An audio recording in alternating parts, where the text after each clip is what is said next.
सभी भक्तों को मेरा प्यार भरा नमस्कार। ओम नमः शिवाय। आपका फिर से स्वागत है आपके अपने चैनल में जिसका नाम है विनायक वंदना।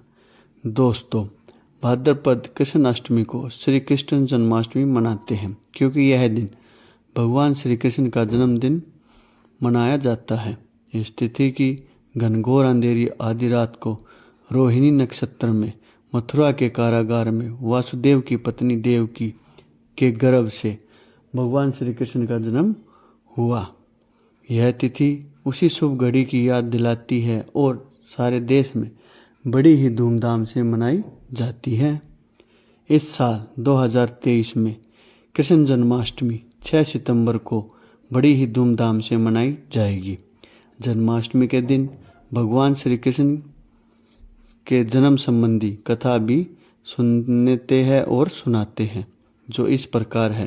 कृपा ध्यान पूर्वक सुने और सुनाए। द्वापर युग में भोजवंशी राजा उग्रसेन मथुरा में राज्य करता था।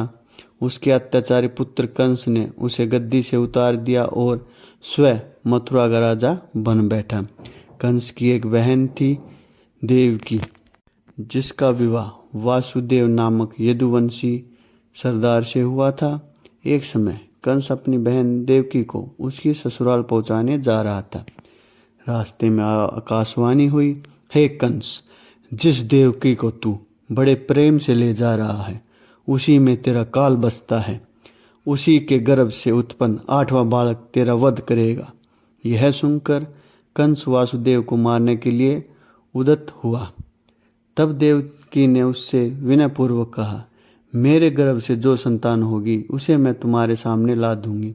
बहनोई को मारने से क्या लाभ है। कंस ने देवकी की बात मान ली और मथुरा वापस चला गया। उसने वासुदेव और देवकी को मथुरा के कारागार में डाल दिया। वासुदेव देवकी के एक एक करके 7 बच्चे हुए और 7 को जन्म लेते ही कंस ने मार डाला। अब 8वें बच्चा होने वाला था। कारागार में उन पर कड़े पहरे बैठा दिए गए। उसी समय नंद की पत्नी यशोदा को भी बच्चा होने वाला था। उन्होंने वासुदेव देवकी के दुखी जीवन को देख 8वें बच्चे की रक्षा का उपाय रचा। जिस समय वासुदेव देवकी को पुत्र पैदा हुआ उसी समय संयोग से यशोदा के गर्भ से एक कन्या का जन्म हुआ, जो और कुछ नहीं सिर्फ एक माया थी। जिस कोठरी में देवकी वासुदेव कैद थे उसमें अचानक प्रकाश हुआ और उनके सामने शंख, चक्र, गदा, पद्म धारण किए चतुर्भुज भगवान प्रकट हुए। दोनों भगवान के चरणों में गिर पड़े। तब भगवान ने उनसे कहा, अब मैं पुनः नवजात शिशु का रूप धारण कर लेता हूँ। तुम मुझे उसी समय अपने मित्र नंद जी के घर वृंदावन में भेज आओ और उनसे यह जो कन्या जन्मी है उसे लेकर कंस के हवाले कर दो।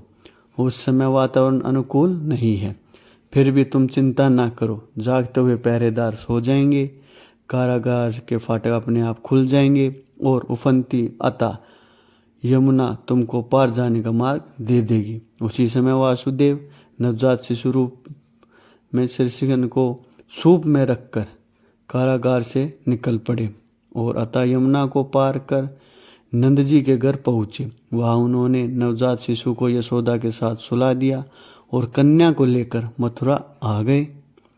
कारागार के फाटक पूर्वतः बंद हो गए। अब कंस को सूचना मिली कि वासुदेव देवकी को बच्चा पैदा हुआ है। उसने बंदी गृह में जाकर देवकी के हाथ से नवजात कन्या को छीनकर पृथ्वी पर पटक देना चाहा, परंतु वह कन्या आकाश में उड़ गई और वहां से कहा, अरे मूर्ख, मुझे मारने से क्या होगा। तुझे मारने वाला तो वृंदावन में जा पहुंचा है।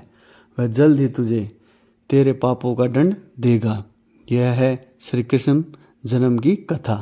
इस कथा को जो भी पढ़ता है और सुनता है उसके सभी मनोरथ सिद्ध हो जाते हैं। कृष्ण जन्माष्टमी को यह कथा अवश्य ही सुननी या फिर पढ़नी चाहिए। दोस्तों, मैंने आपको यह कथा सुनाई। यदि यह वीडियो आपको अच्छी लगे तो वीडियो को लाइक करें, चैनल को सब्सक्राइब करें